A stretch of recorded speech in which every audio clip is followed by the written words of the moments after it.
Bismillahirrahmanirrahim. Hai guys, Assalamualaikum semua. Bertemu kembali dalam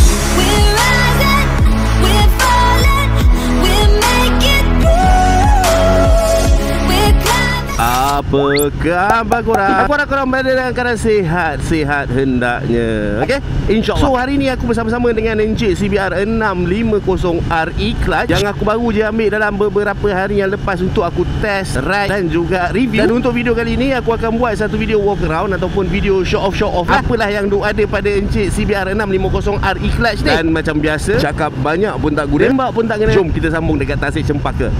Okay guys, so inilah dia Encik Honda CBR 650RE Clutch seperti mana yang telah aku gembar-gemburkan dekat video onboard tadi. Macam beginilah rupa paras dia. Tapi sebelum aku teruskan dengan lebih lanjut untuk sesi walk around ataupun show off ataupun specs review untuk CBR 650R, apa kata kalau kita tengok dulu macam manalah rupa paras dia ni dari sudut tepi, depan dan juga belakang. So berdasarkan daripada sudut-sudut pandangan yang telah aku tunjukkan dekat korang tu, korang rasa macam mana? Garang tak garang, mantap tak mantap design untuk CBR 650R yang terbaru? Kalau tanya aku, memang mantap teruk lah, sebab dia diinspirasikan daripada dia punya abang Fireblade tu. Dan untuk pengetahuan korang, Encik CBR 650R ni didatangkan dengan enjin 4-stroke liquid cool fuel injection double overhead cam inline 4 yang bersesaran 649cc. Dan enjin ni dikatakan mampu menghasilkan sekitar 93.8 horsepower dan juga 63 Nm of torque. Dan dari segi electronics dia pula, dia didatangkan dengan Honda Selectable Torque Control ataupun HSTC. So nak senang fahamnya, HSTC ni ianya bertindak sebagai traction control. Dan untuk HSTC ni, ianya adalah optional, sama ada korang nak on ataupun korang nak off. Macam sekarang ni, kalau kita tengok dekat dia punya display meter ni, ada simbol T color orange kat situ. Dan kalau kata kau nak off dia punya HSTC ni, kau boleh off menggunakan button yang ada kat sini. Nampak tak? Button ni kau tekan lama-lama, lepas tu dia akan keluar simbol T, lepas tu dia ada cross dekat situ. Maksudnya HSTC ni sudah pun berada dalam keadaan off. Dan seterusnya untuk CBR 650R ini juga didatangkan dengan e-clutch teknologi lah. Ini adalah seketul Honda e-clutch. Dan apalah functionnya e-clutch ni? So based on apa yang aku faham dan apa yang aku rasa bila bawa CBR 650R yang berteknologikan e-clutch ni kan, aku boleh simpulkan secara mudah fahamnya, e-clutch ni dia adalah gabungan antara quick shifter dan juga auto clutch. Macam mana pula tu kan? Okey, jom aku tunjuk. Kita start dulu enjin.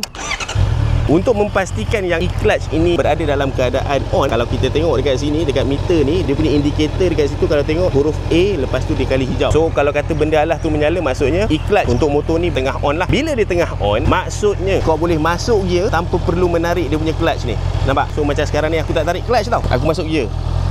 Nampak? Aku tak tarik clutch daripada tadi. Dan sekarang ni motor ni berada dalam kedudukan gear 1. So dekat situ boleh nampak kan betapa mantapnya function e-clutch yang aku cakapkan tadi tu. Kebiasaannya, kebolehupayaan sesebuah motor tu, dia masuk gear tanpa perlu tarik hand clutch tu, biasanya hanya ada pada motor-motor kapcai yang bersisi-sisi kecil lah. Tapi nak ambil engkau sport bike 650cc pun boleh buat macam gitu. Dan kalau kata ada antara korang yang rasa macam macam tak best je, tak pakai clutch, tak ada feel apa semua dan sebagainya, jangan risau, sebab e-clutch ni kau boleh on, kau boleh off. Cara yang pertama, masa nak masuk gear tu, korang tarik je lah clutch. Dia bukan tak boleh pakai langsung. Kalau tak pakai langsung, benda lah ni buat apa, dia letak kat sini, baik dia cabut kan. Itu cara yang pertama. Tapi ini cara yang sementara lah untuk kau off dia punya e-clutch tu. Tapi kalau kata kau nak off terus, kau boleh je pergi dekat dia punya TFT screen ni, kau pergi dekat setting, lepas tu kau pergi dekat dia punya function tu, function, kau pergi dekat Honda e-clutch.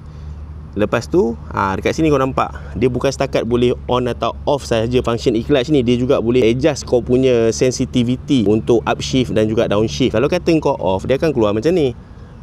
Nampak? So bila kau dah off ni, lepas tu kau start engine, kau nak masukkan gear 1, kau tak tarik clutch, memang matilah motor. Sebagai contoh, aku masuk gear tangan aku tak pegang clutch, masuk gear, nampak? Hui, berderau darah.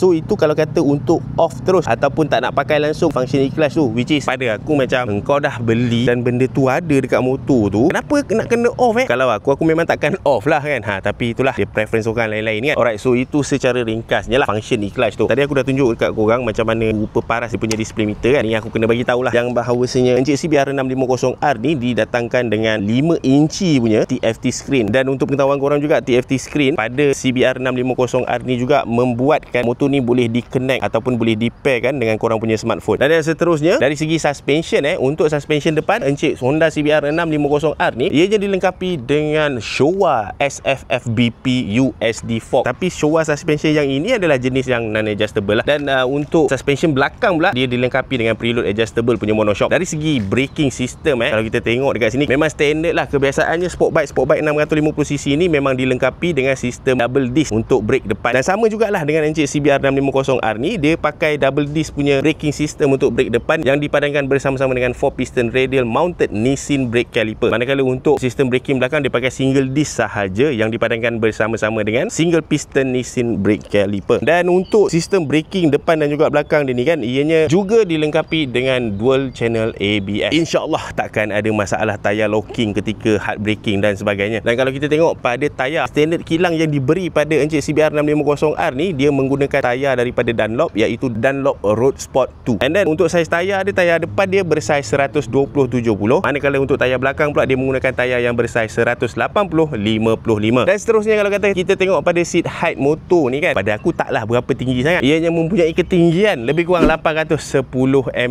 Dan untuk ketinggian 810mm ni, kalau spesies makhluk yang kurang inji macam aku ni, berketinggian 161cm ni kan, kedudukan kaki tu kalau korang tengok kat sini, aku boleh jejak hujung-hujung je. Memang hujung-hujung, tapi dua-dua kaki lah. Kalau kata nak lebih selesa ataupun nak lebih yakin, naikkanlah sebelah kaki. Pakai sebelah kaki ajalah kontrol. Dan berat dia, berat dia boleh dikatakan agak sedikit obesity, iaitu 211kg. Dia berbeza sedikit sahaja dengan CBR 650R yang tak ada e-clutch tu. Dia tambah dalam 2-3 kilo macam tu kalau tak silap. Mungkin sebab adanya benda yang e-clutch tu, sebab tu dia punya berat tu bertambah sikit. Dan kalau kita tengok pula pada dia punya tangki minyak dia, fuel tank capacity dia adalah sebesar 15.4 liter. Nanti aku akan test dan aku akan bagi tahu korang dia punya fuel consumption macam mana. Dan kalau kita tengok pada dia punya sistem pelampuan dia, sistem lampu limpah dia kan, dia didatangkan dengan fully LED. Semua LED, lampu depan, lampu belakang, lampu atas, lampu bawah, lampu kiri, lampu kanan, semua LED lah. Dan untuk Encik Honda CBR 650R e-clutch ni, dia datang dalam dua variant color yang berbeza lah. Yang pertama macam color yang kat depan aku ni kan, color ni dipanggil sebagai Grand Prix Red. Dan satu lagi color, ianya dipanggil sebagai Matte Gunpowder Black Metallic, color hitam lah senang cerita. Dan ianya dijual pada tanda harga RM49,999 tidak termasuk road tax dan juga insurans. Okay guys, so itulah dia sedikit sesi show off ataupun sesi walk around dan juga specs review untuk Encik Honda CBR 650R e-clutch ni. So untuk sesi test ride ataupun sesi perkongsian apa yang aku rasa sepanjang aku menggunakan Encik CBR 650R ni sebagai aku punya motor harian, aku akan up selepas daripada video ni lah. Dan harapnya lepas aku up je video tu, nanti korang boleh lah menjadikannya sebagai sedikit sebanyak rujukan kalau kata ada antara korang yang berminat untuk membeli dan memiliki Encik CBR 650R e-clutch ni. So korang rasa macam mana? Padu tak padu Encik CBR 650R e-clutch ni? Kalau korang rasa tak cukup padu, kisah pula aku. So okey lah guys, aku rasa cukup sampai sini dulu video aku untuk kali ni. Pada yang sedang menonton, aku ucapkan banyak terima kasih. Jangan lupa untuk klik like, share, komen dan juga subscribe pada yang belum subscribe. Pada yang dah subscribe, aku ucapkan banyak terima kasih juga atas sokongan korang. Akhir kata, sehingga kita berjumpa lagi di lain video. Assalamualaikum, bye bye.